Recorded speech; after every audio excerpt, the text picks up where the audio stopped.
அர்ப்பண பூக்களை அன்புடனேந்தி ஆனந்த இல்லம் செல்லுவோம். அங்கு 1000 விளக்கு பீடத்திலேந்தி அவருக்கு நன்றி சொல்வோம்.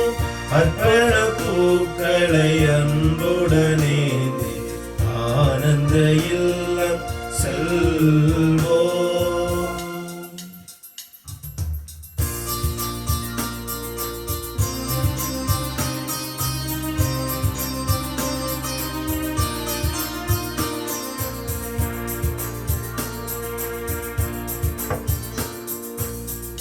பெரும் கருணை நலன்களை சுவைத்தோம், நலன்களை சுவைத்தோம்.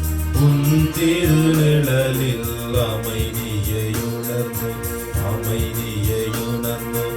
உன் பெரும் கருணை நலன்களை சுவைத்தோம், நலன்களை சுவைத்தோம். உன் திருநிழலில் அமைதியுணர்ந்தோம், அமைதியுணர்ந்தோம்.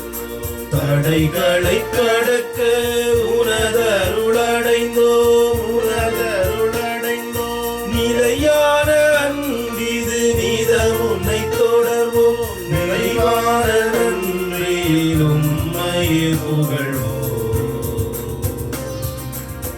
அர்ப்பண பூக்களை அன்புடனேந்தி ஆனந்த இல்லம் செல்வோம். அங்கு 1000 விளக்கு பீடத்திலேந்தி அவருக்கு நன்றி சொல்வோம்.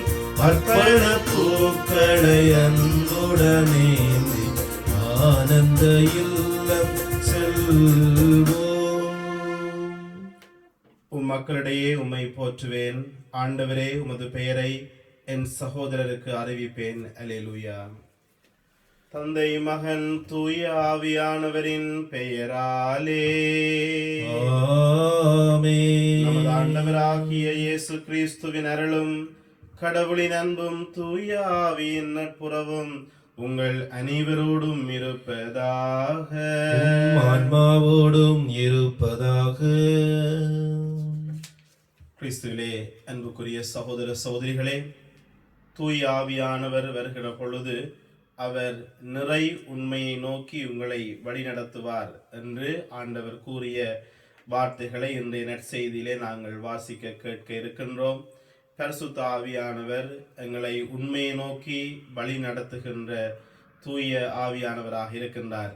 ஆகவே பரிசுத்த ஆவியானவருக்கு எப்பொழுதும் நாங்கள் எங்களை விட்டு கொடுக்கவும், ஆவியிலே அபிஷேகிக்கப்பட்டவர்களாக வர இருக்கின்ற பெந்தெகோஸ்தே விழாவுக்கு எங்களை தயார் செய்ய இறையருளை இந்த பலியில் நாங்கள் விசேடமாக கேட்டு ஜெபிப்போம். மேலும் இன்றைய நாளில் இலங்கையிலே யாழ்ப்பாணத்திலே புங்குடுதீவு புனித சவேரியார் ஆலய பெருவிழாவை அந்த மக்கள் கொண்டாடுகின்றார்கள்.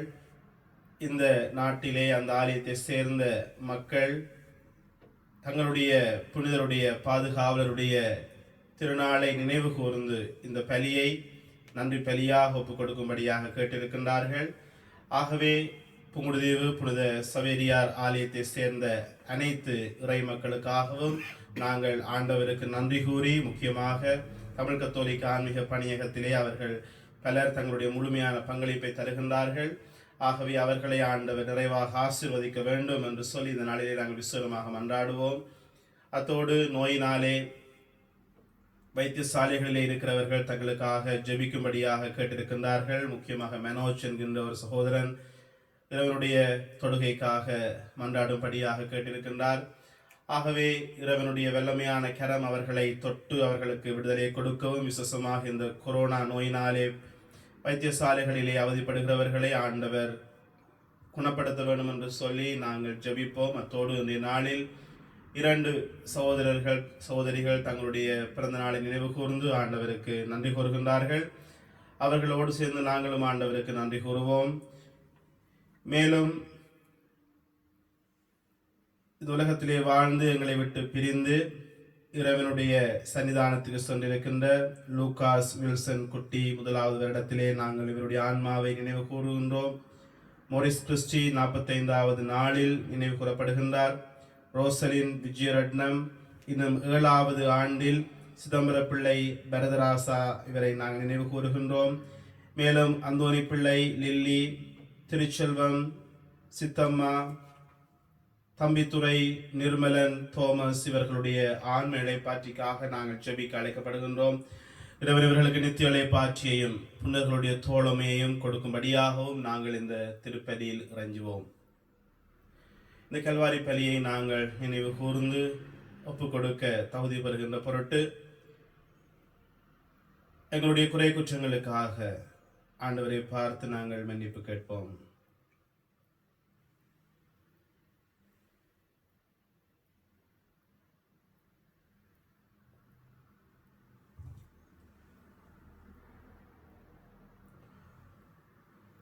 ஒரு வார்த்தை சொல்லும் இயேசுநாதா, ஊழியன் நான் குணம் பெறுவேன். ஒரு வார்த்தை சொல்லும் இயேசுநாதா, ஊழியன் நான் குணம் பெறுவேன்.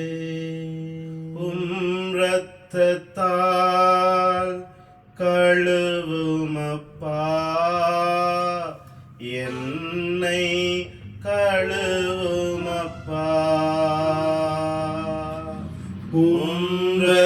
இரத்தத்தால் கழுவுமப்பா, என்னை கழுவுமப்பா. ஒரு வார்த்தை சொல்லும் இயேசுநாதா,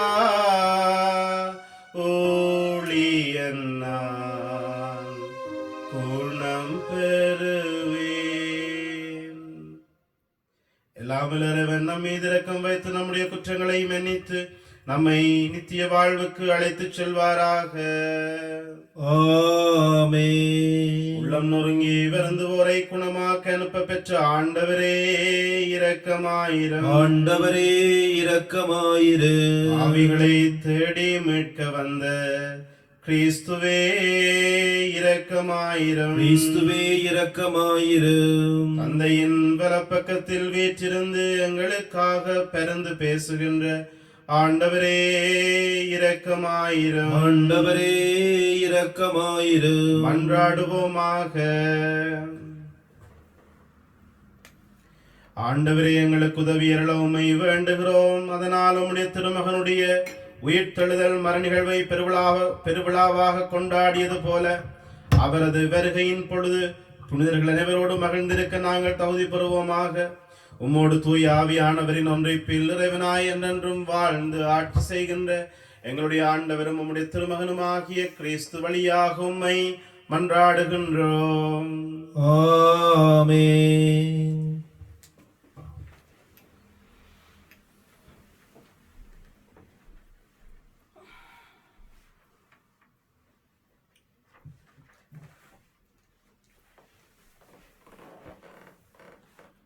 நீங்கள் அறியாமல் வழிபட்டு கொண்டிருக்கும் அந்த தெய்வத்தையே நான் உங்களுக்கு அறிவிக்கின்றேன்.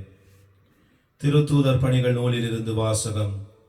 அதிகாரம் 17, இறை வசனங்கள் 15, 28 தொடக்கம் 22 தொடக்கம் அதிகாரம் 18 1 அந்நாள்களில் பவுலுடன் சென்றவர்கள் அவரை ஏதன் சுவரை அழைத்துச் சென்றார்கள்.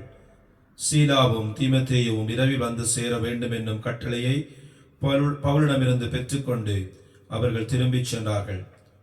அரையோப்பாகு மன்றத்தின் நடுவில் பவுல் எழுந்து நின்று கூறியது, ஏதென்சு நகர மக்களே, நீங்கள் மிகுந்த சமய பெற்றுள்ளவர்கள் என்பதை நான் காண்கின்றேன். நான் உங்களுடைய தொழுகை இடங்களை உற்று பார்த்து கொண்டு வந்தபோது அறியாத தெய்வத்துக்கு என்று எழுதப்பட்டிருந்த பலிபீடம் ஒன்றை கண்டேன். நீங்கள் அறியாமல் வழிபட்டு கொண்டிருக்கும் அந்த தெய்வத்தையே நான் உங்களுக்கு அறிவிக்கின்றேன். உலகையும் அதிலுள்ள அனைத்தையும் படைத்த கடவுள், விண்ணுக்கும் மண்ணுக்கும் ஆண்டவர். மனித கையால் கட்டிய திருக்கோவில்களில் அவர் குடியிருப்பதில்லை. அனைவருக்கும் உயிரையும் மூச்சையும் மற்றனைத்தையும் கொடுப்பவர் அவரே. எனவே மனிதர் கையால் செய்யும் ஊழியம் எதுவும் அவருக்கு தேவையில்லை. ஒரே ஆளிலிருந்து அவர் மக்களினம் அனைத்தையும் படைத்து அவர்களை மண்ணுலகின் மீது குடியிருக்கச் செய்தார். அவர்களுக்கு குறிப்பிட்ட காலங்களையும் குடியிருக்கும் எல்லைகளையும் வரையறுத்து கொடுத்தார். கடவுள் தம்மை அவர்கள் தேட வேண்டும் என்பதற்காக இப்படி செய்தார். தட்டி தடவியாவது தம்மை கண்டுகொள்ள வேண்டும் என்பதற்காகவே இவ்வாறு செய்தார். ஏனெனில் அவர் நம் ஒவ்வொருவருக்கும் அருகிலேயே உள்ளார். அவரை சார்ந்துதான் நாம் வாழ்கின்றோம், இயங்குகின்றோம், இருக்கின்றோம். உங்கள் கவிஞர் சிலர் கூறுவது போல நாம் அவருடைய பிள்ளைகளே. நாம் கடவுளுடைய பிள்ளைகளாய் இருப்பதால் மனித கற்பனையாலும் சிற்ப வேலை திறமையாலும் உருவாக்கப்பட்ட பொன், வெள்ளி, கல் உருவங்களைப் போல கடவுள் இருப்பார் என நாம் எண்ணுவது முறையாகாது. ஏனெனில் மக்கள் அறியாமையில் வாழ்ந்த காலத்தில் கடவுள் இதனை பொருட்படுத்தவில்லை. ஆனால் இப்போது எங்கும் உள்ள மக்கள் யாவரும் மனமாற வேண்டும் என்று அவர் கட்டளையிடுகிறார். ஏனென்றால் ஒரு நாள் வரும், அப்போது தாம் நியமித்த ஒருவரை கொண்டு அவர் உலகத்திற்கு நேர்மையான தீர்ப்பு அளிப்பார். இறந்த அவரை உயிர்த்தெழச் செய்ததன் வாயிலாக இந்நம்பிக்கை உறுதியானது என எல்லாருக்கும் தெளிவுபடுத்தினார். இறந்தவர் உயிர்த்தெழுதல் என்பது பற்றி கேட்டதும் சிலர் அவரை கிண்டல் செய்தனர். மற்றவர்கள் இதை பற்றி நீர் மீண்டும் வந்து பேசும் கேட்போம் என்றார்கள். அதன்பின் பவுல் அவர்கள் நடுவிலிருந்து வெளியே சென்றார். சிலர் நம்பிக்கை கொண்டு அவர்களிடம் சேர்ந்து கொண்டனர். அவர்களுள் அரையோபாகு மன்றத்தின் உறுப்பினரான தியோனிசியவும் தாமரி எனும் பெண்ணும் ஒருவரும் வேறு சிலரும் அடங்குவர். இவற்றுக்கு பின்பு பவுல் ஏதென்ஸை விட்டு கொரிந்துக்கு போய் சேர்ந்தார். இது ஆண்டவர் வழங்கும் அருள்வாக்கு. நன்றி. பதிலுரை பாடலுக்கு உங்கள் பல்லவியாக. ஆண்டவரே விண்ணும் மண்ணும் உமது மாட்சியால் நிறைந்துள்ளன. ஆண்டவரே விண்ணும் மண்ணும் உமது மாட்சியால் நிறைந்துள்ளன. ஆண்டவரே விண்ணும் மண்ணும் உமது மாட்சியால் நிறைந்துள்ளன. உன்னலகில் உள்ளவையே ஆண்டவரை போற்றுங்கள், உன்னதங்களில் அவரை போற்றுங்கள். அவருடைய தூதர்களே நீங்கள் யாவரும் அவரை போற்றுங்கள். அவருடைய படைகளே நீங்கள் யாவரும் அவரை போற்றுங்கள். ஆண்டவரே விண்ணும் மண்ணும் உமது மாட்சியால் நிறைந்துள்ளன. உலகின் அரசர்களே, எல்லா மக்களினங்களே, தலைவர்களே, உலகின் ஆட்சியாளர்களே, இளைஞரே, கன்னியரே, முதியோரே மற்றும் சிறியோரே, நீங்கள் எல்லாரும் ஆண்டவரை போற்றுங்கள். ஆண்டவரே விண்ணும் மண்ணும் உமது மாட்சியால் நிறைந்துள்ளன. அவர்கள் ஆண்டவரின் பெயரை போற்றுவார்களாக. அவரது பெயர் மட்டுமே உயர்ந்தது. அவரது மாட்சி விண்ணையும் மண்ணையும் கடந்தது. ஆண்டவரே விண்ணும் மண்ணும் உமது மாட்சியால் நிறைந்துள்ளன.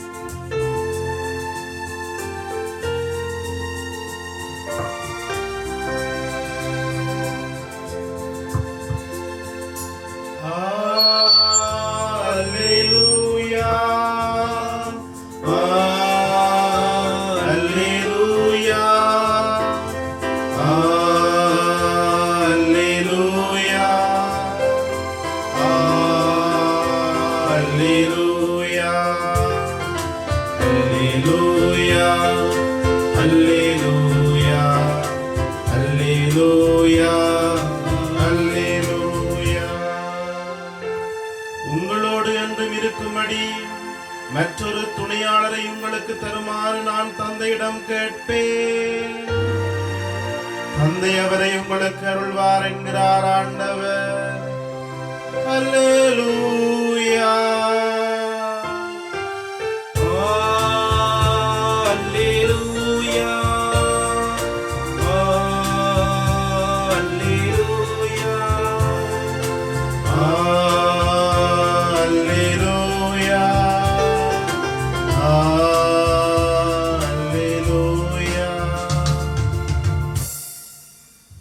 ஆண்டவர் உங்களோடு இருப்பாராக.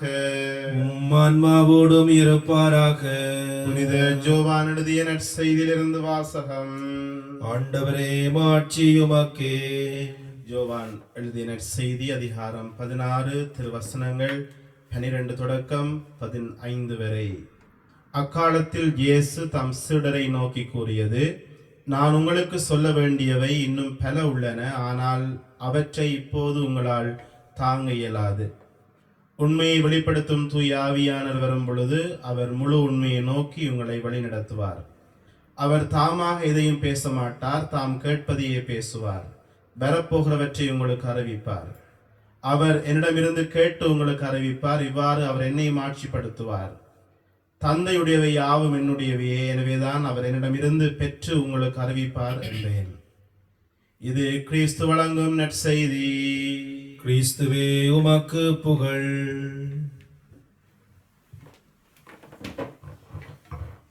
உண்மையை வெளிப்படுத்தும் தூய ஆவியானவர் வருகின்ற பொழுது அவர் முழு உண்மையை நோக்கி உங்களை வழி நடத்துவார். கிறிஸ்துவில் அன்புமிக்க சகோதர சகோதரிகளே, நேற்றைய நாளில் அருட்தந்தையினுடைய மறைவுரையை நீங்கள் கேட்டிருந்தீர்கள் என்று சொன்னால், ரிலேட்டிவிசம் சார்பு கொள்கையை பற்றி அவர் தன்னுடைய மறைவுரையிலே குறிப்பிட்டார். இந்த நவீன உலகத்தினுடைய ஒரு பெரிய ஆபத்து இந்த ரிலேட்டிவ் தியரி, சார்பு கொள்கை என்று அவர் குறிப்பிட்டது 100% உண்மையானது. இந்த சார்பு கொள்கை என்று சொல்லுகின்ற பொழுது, அதாவது ஒழுக்கம் என்று சொல்லுவது அது ஒருவருக்கொருவர் வித்தியாசப்படும். எனக்கு ஒன்று சரியாக இருக்கும், அது என்னை பொறுத்தது, உங்களுக்கு அது பிழையாக இருக்கும். ஆகவே அனைத்தும் தனிப்பட்டது, எல்லாம் தனிப்பட்ட மக்களுக்குரியது, பொதுவாக எதையும் வைத்துக்கொள்ள முடியாது. அதான் அந்த ரிலேட்டிவ் தியரியினுடைய வடிவாக மிக குறிப்பிட்டார். அதனுடைய விளக்கமாக இருக்கின்றது. அது இன்னும் நாங்கள் முக்கியமாக இளைஞர்களுடைய வாழ்க்கையிலே அதை நாங்கள் பார்க்கணும். இளையவர்களுடைய வாழ்க்கையிலே அவர்கள் எனக்கு பிடித்த வாழ்வு, மொராலிட்டி என்று சொல்வது, அது என்னை பொறுத்ததுதான் மொராலிட்டி. நான் ஒரு எப்படியான ஓரியன்டேஷன் உடைய ஒரு மனிதனாக இருந்தாலும் ஒழுக்கம் என்று சொல்வது அது நான் வகுப்பதுதான் எனக்கு ஒழுக்கம். இதான் அந்த ரிலேட்டிவ் தியரியினுடைய ஒரு பெரிய வெளிப்பாடு. இதற்கு எதிரானதுதான் truth, the fullness of truth. ஆகவே ஆண்டவர் சொல்லுகின்றார், தூய ஆவியானவர் முதலாவது அவர் உண்மையை வெளிப்படுத்துகின்ற தூய ஆவியானவர். அவர் வருகிற பொழுது நிறை உண்மையை நோக்கி உங்களை வழிநடத்துவார். ஆகவே ஒரு கேள்வி எங்களுக்குள்ளே வரும், நிறை உண்மை என்று சொன்னால் என்ன? The fullness of truth. What is the fullness of truth? முழு உண்மை. உண்மை என்று சொன்னால் ஒன்றுதானே உண்மை. உண்மை என்று சொன்னால் என்ன? ஆண்டவர் இயேசு சொல்லுவார், நான் உண்மைக்கு சான்று பகவே நான் வந்தேன் என்று சொன்ன பொழுது பிலாத்து கேட்பான், உண்மையா அது என்ன? இன்றைக்கும் அந்த கேள்வியை நாங்கள் கேட்கலாம். உண்மை என்று சொன்னால் என்ன? அது ஒரு சிக்கலான விடயத்தான் எங்களுக்கு தரும். ஏனென்று சொன்னால், ஒரு காலத்திலே உண்மை என்று சொல்லப்படுவது மறுகாலத்திலே அது பொய்மையாக மாற்றப்படும் என்பது உலகியல் வழக்காக இருக்கிறது. ஒரு காலத்திலே பூமி நடுவிலே இருக்கின்றது, அனைத்து கோள்களும் சூரியனும் பூமியை சுற்றி வருகிறது என்று சொன்னார்கள். அது காலப்போக்கிலே அந்த உண்மை பொய்மையாக நிரூபிக்கப்பட்டது. இன்று உண்மையாக இருப்பது நாளை பொய்மையாக உலகத்தாலே நிரூபிக்கப்படும். ஆகவே உண்மை என்று சொன்னால் என்ன? எது உண்மை? பொதுவாக மெய்யியலே சொல்வார்கள், உண்மை என்று சொன்னால் conformity between mind and thought. அதாவது நாங்கள் ஒரு ஆப்ஜெக்டுக்கும், அதாவது ஒரு பொருளுக்கும் எங்களுடைய நினைப்புக்கும் ஆன ஒரு தொடர்பு தான் உண்மை என்று சொல்லுவார்கள். ஆனால் ஆண்டவர் இங்கே எதை குறிப்பிடுகின்றார் என்று சொன்னால், ஒரு நிறை உண்மை. ஆகவே நிறை உண்மை என்று சொன்னால், அந்த நிறை உண்மையை பெற்றுக்கொள்வதற்கு பல படிமுறைகள் இருக்கிறது. அந்த நிறை உண்மையை நாங்கள் அடைவதற்கு பல படிமுறைகள் ஊடாக, இட்ஸ் a gradual process, கொஞ்சம் கொஞ்சமாகத்தான் நாங்கள் நிறை உண்மைக்கு வர முடியும் என்பது ஆண்டவருடைய வார்த்தையாக இருக்கிறது. இதைத்தான் தீமோத்தேயுவுக்கு எழுதப்பட்ட திருமுகத்திலே பவுல் சொல்லுகின்றார், நீங்கள் நிறை உண்மையின், அந்த உண்மையின் அறிவை அடைய வாழ்த்துவார். உண்மையின் அறிவை அடைய. இதைத்தான் யாழ்ப்பாணத்திலே இருந்து, யாழ் மறை மாவட்டத்திலே இருந்து செயற்படுகின்ற உயர் குருத்துவ கல்லூரி என்று அழைக்கப்படுகின்ற புனித சவேரியார் கிறித்துவ கல்லூரியினுடைய விருது வாழ்க்கும் அதுவாகத்தான் இருக்கின்றது. இன்று யாழ் மறை மாவட்டத்துக்கும் ஏனைய தமிழ் மறை மாவட்டங்களுக்கும் குருக்களை உருவாக்குகின்ற இந்த உயர் கிறித்துவ கல்லூரியினுடைய மோட்டோ விருது வாக்கு உண்மையின் அறிவை அடைய, கிராஜுவல் ப்ரோசஸ். ஆகவே இந்த உண்மையின் அறிவை அடைவது என்று சொல்லுவது எல்லா மனுஷர்களுடைய வாழ்க்கையிலும் நாங்கள் பிறக்கின்ற பொழுது ஒரு அறியாமைக்குள்ளே நாங்கள் பிறக்கின்றோம், ஒரு இருளிலே நாங்கள் பிறக்கின்றோம். காலப்போக்கிலே கொஞ்சம் கொஞ்சம் கொஞ்சம் கொஞ்சமாக அந்த நிறை உண்மை என்று சொன்னால் உண்மையாகிய அந்த பரம்பொருளாகிய ஆண்டவரை நாங்கள் அடைவதுதான் ஆண்டவர் எங்களுக்கு குறித்து வைத்ததாக இருக்கிறது. எனவேதான் ஒரு அழகான ஒரு வார்த்தை இன்றைய முதல் வாசகத்தில் எங்களுக்கு தரப்படுகிறது. நாங்கள் எல்லோரும் கடவுளுடைய பிள்ளைகள். இந்த உலகத்திலே பாருங்கள், எத்தனையோ மக்கள் வாழுகின்றார்கள், எத்தனையோ இனத்தை சேர்ந்தவர்கள், மொழி, கலை, கலாச்சார, பண்பாட்டு விழுமியங்களை கொண்ட மக்கள், பல்வேறு சமயங்களை வாழ்ந்தவர்கள் எல்லோரும் இருந்தாலும் இவர்கள் எல்லோரும் ஆண்டவருடைய பிள்ளைகள். ஆனால் அந்த உண்மைக்கான தூரத்திலே இவர்கள் எங்கே நிற்கின்றார்கள், எந்த தளத்தில் நிற்கிறார்கள் என்பதுதான் இன்றைய கேள்வியாக இருக்கிறது. கிறிஸ்தவர்களாகிய நாங்கள் இந்த உண்மைக்கு நெருக்கமாக வந்திருக்கின்றோம். ஆண்டவர் இயேசுவை அறியாதவர்கள் உண்மைக்கு சற்று தொலைவாக இருக்கிறார்கள். ஆகவே இந்த உண்மையின் அறிவை நாங்கள் ஒவ்வொரு நாளும் நாங்கள் வாழுகின்ற பொழுது இந்த நிறை உண்மையை நோக்கி நாங்கள் நகர்ந்து கொண்டு செல்ல வேண்டும். எனவேதான் இந்த நகர்வுக்கு எங்களுக்கு உதவி செய்கிறவர் பரிசுத்த ஆவியானவராக இருக்கிறார். நான் குறுமடத்திலே குறுமாணவனாக பயிற்சி பெற்ற பொழுது ஒரு அருட்தந்தை அடிக்கடி சொல்லுவார், புதிதாக தவறு செய்யுங்கள், நான் மன்னிப்பேன், ஆனால் ஒரே தவறை மீண்டும் மீண்டும் செய்யாதீர்கள். இந்த உண்மையின் அறிவை அடைகின்ற அந்த ப்ரோசஸிலே சிலவற்றை நாங்கள் தவறென்று தெரிவதை நாங்கள் விட்டு அடுத்த படிமுறைக்கு நாங்கள் முன்னேற வேண்டும். இதைத்தான் பவுல் ஏதென்ஸிலே தெளிவாக சொல்லுகிறார். ஒரு காலத்திலே நீங்கள் சிலைகளை அமைத்து பொன்னாலே வார்த்து இவற்றை பார்த்து இதுதான் கடவுள், இதுதான் தெய்வம் என்று சொன்னீர்கள். ஆனால் இப்பொழுது கடவுள் உங்களுக்கு நெருக்கமாக இருக்கிறார். ஆகவே அது ஒரு காலம். இப்பொழுது இன்னும் நெருக்கமாக வந்து விட்டீர்கள். ஆகவே உரிமையோடு உண்மை தெய்வத்தை, நீங்கள் அறியாத தெய்வத்தை கும்பிடுங்கள், அவரை வணங்குங்கள், அவரை சேவியுங்கள் என்று சொல்லுகின்றார். ஆகவே இந்த சிறிய பிள்ளைகளாக நாங்கள் இருக்கின்ற பொழுது சில விஷயங்கள் எங்களுக்கு தேவை. நாங்கள் ஆண்டவரை அறிந்து கொள்வதற்கு இந்த காலத்தில் உங்களை பார்த்து 5 மஞ்சம் எத்தனை என்று சொன்னால் 10 என்று சொல்லுவீர்கள். ஆனால் சின்ன பிள்ளையில உங்களுக்கு 5 மஞ்சம் எத்தனை என்று சொன்னால் உங்களுக்கு 10 என்று சொல்ல தெரியாது. உங்களுக்கு 5 புளியங்கொட்டையையும் அல்லது 5 வேறு பொருட்களையும் வச்சு எண்ணி சொல்லுங்கன்னு சொன்னால் 1 2 3 என்று சொல்லுது. அது ஒரு பயிற்சியின் ஒரு பகுதி.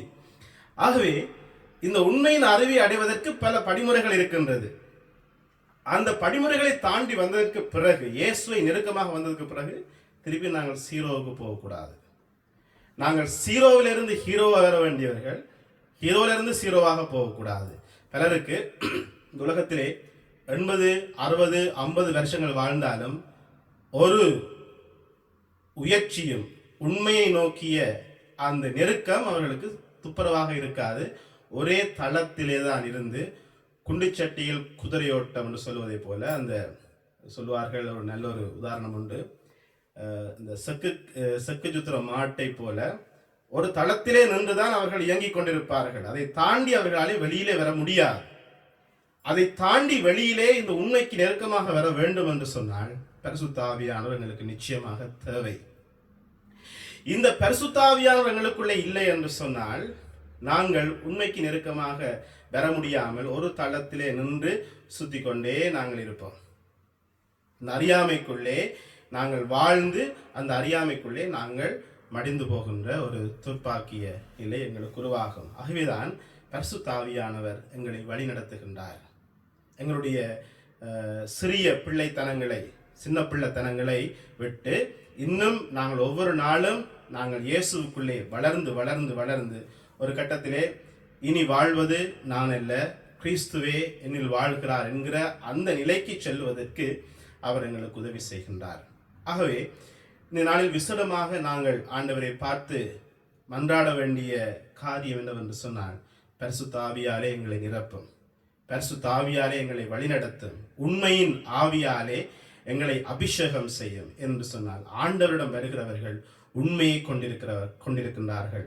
பரிசுத்த ஆவியை பெற்றிருக்கிறவர்கள் அந்த நிறை உண்மையை நோக்கி வழிநடத்தப்படுகின்றார்கள். அந்த உண்மையின் பயணத்திலே நாங்கள் செல்ல வேண்டிய தூரம் அதிகமாக இருந்தாலும் பரிசுத்த ஆவியானவர் தாமே எங்களை வழிநடத்தி கொண்டு செல்லுவார் என்கின்ற அந்த நம்பிக்கையை எங்களுக்குள்ளே ஆழப்படுத்த அருளை இந்த பலியை கேட்டு மன்றாடுவோம். ஆமென்.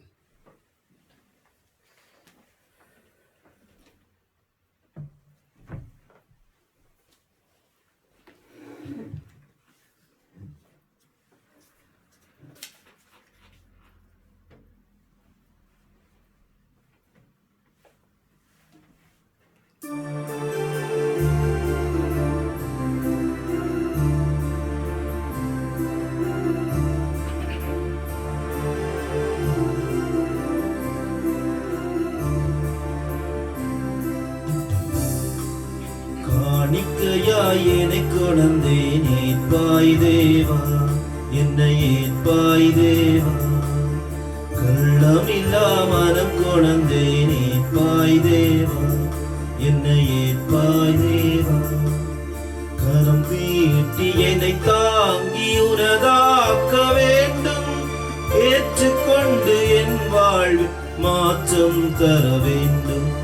கரம் நீட்டி என்னை தாங்கி உனதாக்க வேண்டும், ஏற்றுக்கொண்டு என் வாழ்வில் மாற்றம் தர வேண்டும். காணிக்கையாய் என்னை கொணர்ந்தே ஏற்பாய் தேவா, என்னை ஏற்பாய் தேவா. தினம் தினமும் வழி நடத்தி என்னை காக்கின்றாய். சோகம் வந்து சூடும் போது என்னை தேற்றினாய். தினம் தினமும் வழி நடத்தி என்னை காக்கின்றாய். சோகம் வந்து சூடும் போது என்னை தேற்றினாய். தனிமை வந்து வாட்டும் போது கரம் பற்றினாய். தனிமை வந்து வாட்டும் போது கரம் பற்றினாய். தந்தே என்னை நன்றி பலியாயிருப்பாய். தந்தே என்னை நன்றி பலியாயிருப்பாய். காணிக்கையாய் என்னை கொணர்ந்தே ஏற்பாய் தேவா, என்னை ஏற்பாய் தேவா. கள்ளமில்லா மனம் கொணர்ந்தே ஏற்பாய் தேவா, என்னை ஏற்பாய் தேவா. சகோதர சகோதரிகளே, என்னுடையதும் உங்களுடையமான இந்த பலி எல்லாம் வல்ல தந்தையாகிறவனுக்கு ஏற்றதாகும்படி மன்றாடுங்கள். ஆண்டவர் தமது பெயரின் புகழ்ச்சிக்காகவும் ஆட்சிக்காகவும் நமது நன்மைக்காகவும் புனித திரு அவை அனைத்து நலனுக்காகவும் உமது கையிலிருந்து இப்பலியை ஏற்றுக்கொள்வாராக. இறைவா, இந்த பலியின் வணக்கத்துக்குரிய பரிமாற்றத்தினால் எங்களை உமது உன்னதமான ஒரே இறையல்பில் பங்கு பெறச் செய்திட உமை வேண்டுகின்றோம். அதனால் உமது உண்மையை அறிந்து கொண்ட நாங்கள் அதை தகுதியான செயல்களினால் உமதாக்கிக் கொள்வோமாக. எங்கள் ஆண்டவராகிய கிறிஸ்து வழியாக உம்மை மன்றாடுகின்றோம். ஆமென். ஆண்டவர் உங்களோடு இருப்பாராக, ஆன்மாவோடும் இருப்பாராக. இது எங்களை ஆண்டவரிடம் எழுப்புங்கள். ஆண்டவரிடம் எழுப்பியுள்ளோம். இறைவனாகிய ஆண்டவருக்கு நன்றி கூறுவோம். அது தகுதியும் நீதியுமானது. ஆண்டவரே, எக்காலத்தில் உம்மை புகழ்ந்துரைப்பதும் எல்லாவற்றிற்கும் மேலாக எங்கள் பாஸ்தாவாகிய கிறிஸ்து வழியான இச்சிறப்பான காலத்தில் உம்மை இன்னும் மிகுதியாக வாழ்த்தி போற்றுவதும் மெய்யாகவே தகுதியும் நீதியுமாகும். எங்கள் கடமையும் மீட்புக்குரிய செயலுமாகும். ஏனெனில் பழைய அழிக்கப்பட்டு வீழ்ச்சியுற்ற படைப்பு அனைத்தும் புதுப்பிக்கப்படுகின்றது. எங்கள் வாழ்வும் கிறிஸ்துவுக்குள் சீரமைக்கப்பட்டு நிறைவு பெறுகின்றது. ஆகவே பாஸ்கா மகிழ்ச்சி பொங்க அனைத்துலகின் மாந்தர் அனைவரும் அக்களிக்கின்றனர். அவ்வாறு ஆற்றல் மிக்கோரும் அதிகாரம் கொண்ட தூதர்களும் உம்முடைய மாட்சிமையை புகழ்ந்து பாடி முடிவென்றே சொல்வதாவது: தூயவர் தூயவர் தூயவர், வான்படைகளின் கடவுளாம் ஆண்டவர். விண்ணகமும் மண்ணகமும் மதுமாட்சியால் நிறைந்துள்ளன. உன்னதங்களிலே ஓசன்னா. ஆண்டவர் பேரால் வருபவர் ஆசி பெற்றவர். உன்னதங்களிலே ஓசன்னா. ஆண்டவரே, நீர்மையாகவே தூயவர், தூய்மை அனைத்திற்கும் ஊற்று. ஆகவே உம்முடைய ஆவியை பொழிந்து காணிக்கைகளை தூய்மைப்படுத்த உம்மை வேண்டுகிறோம். இவ்வாறு எங்கள் ஆண்டவர் இயேசு கிறிஸ்துவின் உடலும் இரத்தமுமாக எங்களுக்கு இவை மாறுவனவாக. அவர் பாடுபட உளம் கனிந்து தம்மை கையளித்த போது அப்பத்தை எடுத்து நன்றி செலுத்தி அதை பிட்டு தம் சீடருக்கு அளித்து அவர் கூறியதாவது: அனைவரும் இதிலிருந்து பெற்று உண்ணுங்கள், ஏனெனில் இது உங்களுக்காக கையளிக்கப்படும் என் உடல்.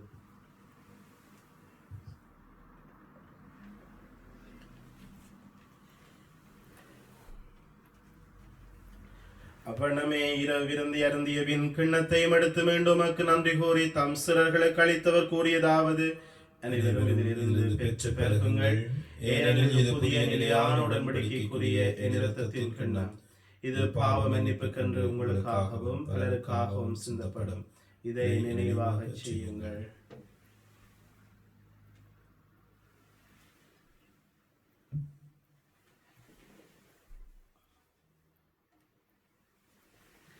நம்பிக்கையின் மறை பொருள். உலகின் மீட்பரே, எங்களை மீட்டருளும். உமது சிலுவையினாலும் உயிர்ப்பினாலும் எங்களுக்கு விடுதலை அளித்தவர் நீரே.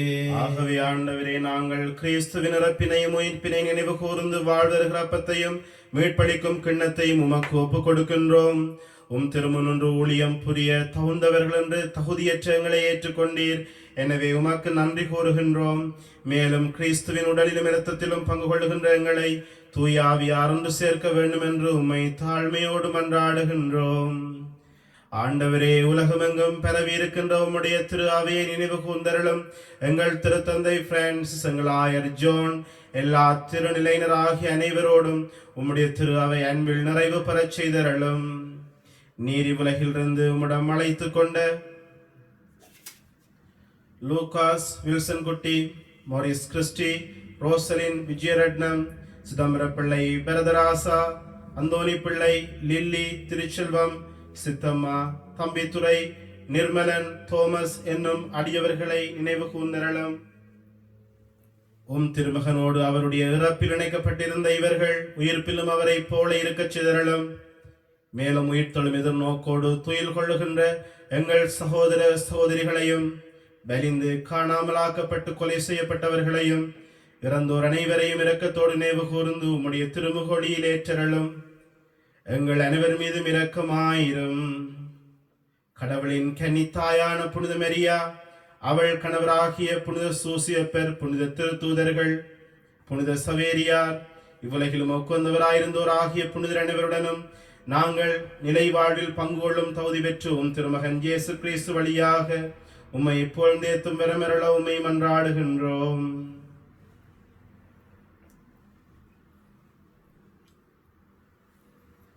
இவர் வழியாக, இவரோடு, இவரில் எல்லாம் வல்ல இறைவனாகிய தந்தையே, தூய ஆவியானவரின் ஒன்றிப்பில் எல்லா புகழும் ஆட்சியும் என்றென்றும் உமக்கு உரியதே.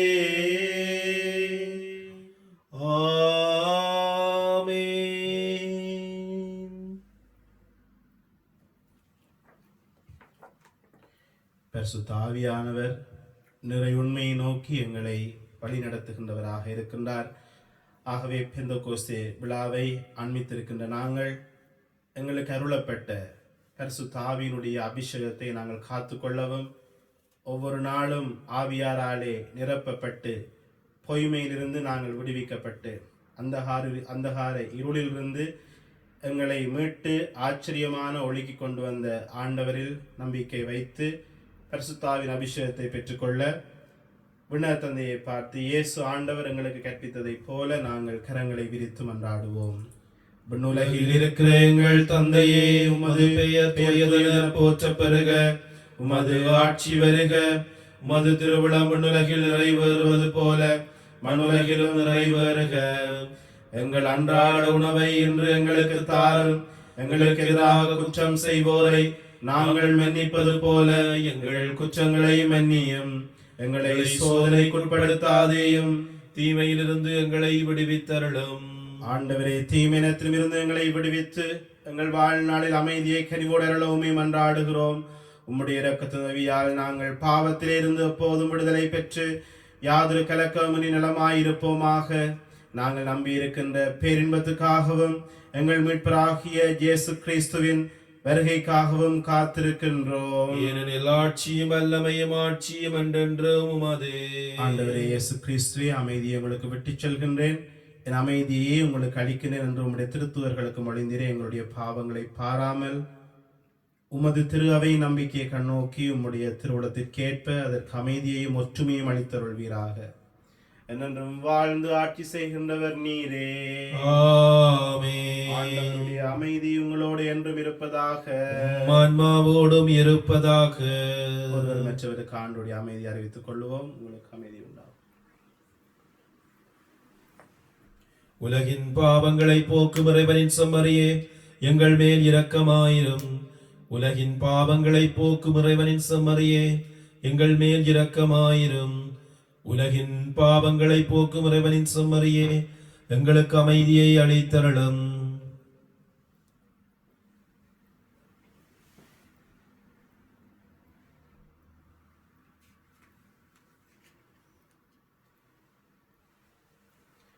இதோ இறைவனின் செம்மறி, இவரே உலகின் பாவங்களை போக்குகின்றவர். இன்னொரு துணையாளரை உங்களுக்கு அனுப்புவேன் என்று வாக்கு தந்த தெய்வம் இவரே. செம்மறியின் திருவிருந்துக்கு அழைக்கப்பட்டோர் பெறு பெற்றோர். ஆண்டவரே, நீர் நிலத்தில் எழுந்தருள நான் தகுதியற்றவன். ஆனால் ஒரு வார்த்தை மட்டும் சொல்லியருளும், எனது ஆன்மா நலமடையும்.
இதய வாசல் தேடி வருகிறேன், என் இதய முறையை எண்ணி வாருமே. நீ இல்லையே, நான் இல்லையே, நீ இல்லையே, நான் இல்லையே. நான் வாழ என் உள்ளம் வா, நான் வாழ என் உள்ளம் வா. இதய வாசல் தேடி வருகிறேன், என் இதய முறையை எண்ணி வாருமே.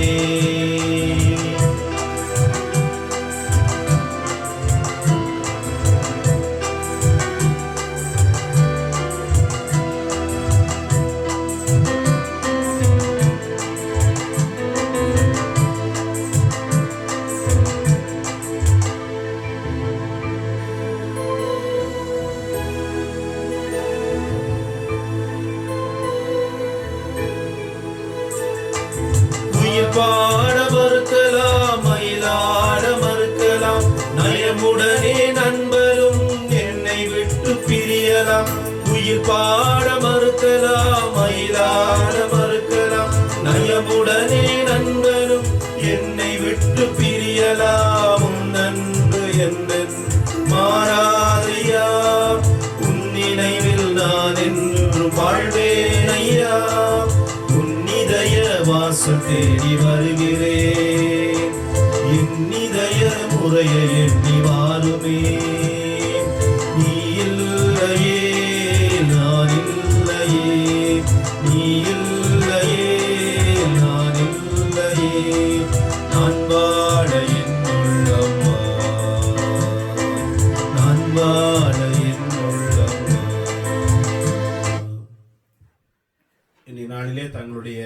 புனிதருடைய விழாவை கொண்டாடுகின்ற புங்குடுதீவு புனித சவேரியார் ஆலய இறை மக்கள் அனைவருக்கும் எங்களுடைய சுகம் நிறைந்த வாழ்த்துக்களை தெரிவித்துக் கொள்கின்றோம்.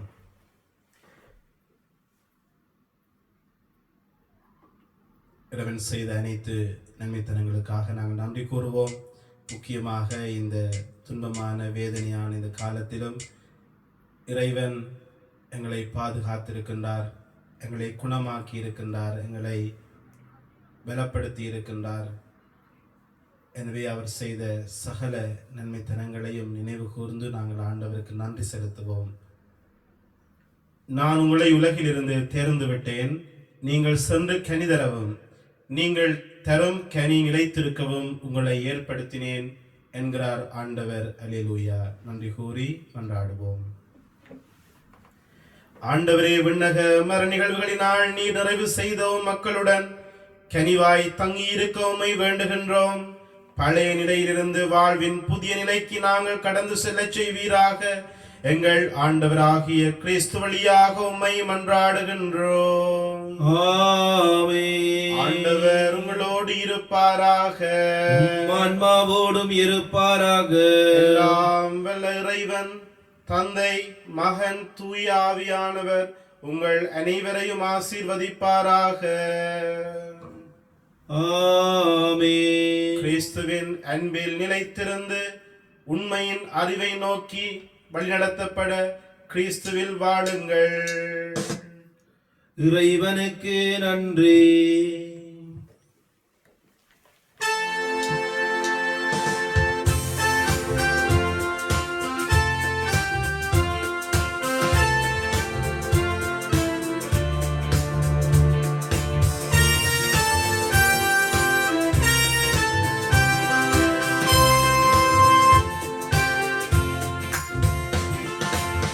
உலகமெல்லாம் எனக்காதாயம் என வாழ்ந்தவன் மனிதனில்லை.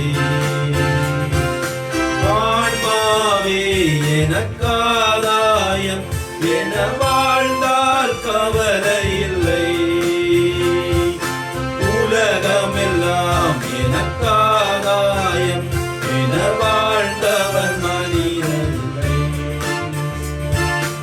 ஆன்மாவே எனக்காதாயம் என வாழ்ந்தால் கவலை இல்லை. அழியும் செல்வம் சேர்ப்பதா, அழிய ஆன்மாவை காப்பதா. அழியும் செல்வம் சேர்ப்பதா, அழிய ஆன்மாவை காப்பதா. இந்த கேள்விக்கு பதிலாய் வாழ்ந்தவர் அவரே புனித சவேரியார். உலகமெல்லாம் எனக்காராயம் என வாழ்ந்தவர் மனிதனில்லை. ஆன்மாவே எனக்காதாயம் என வாழ்ந்தால் கவலை இல்லை. பொருளும் தேடுகிறோம், பட்டம் பதவியை நாடுகிறோம். பொருளும் தேடுகிறோம், பட்டம் பதவியை நாடுகிறோம். எதுவும் நிறைவு தருவதில்லை, எதிலும் மகிழ்ச்சி நிலைப்பதில்லை. எதுவும் நிறைவு தருவதில்லை, எதிலும் மகிழ்ச்சி நிலைப்பதில்லை. முடிவில்லாதது ஒன்றேதான், அழிவில்லாத ஆன்மாதான்.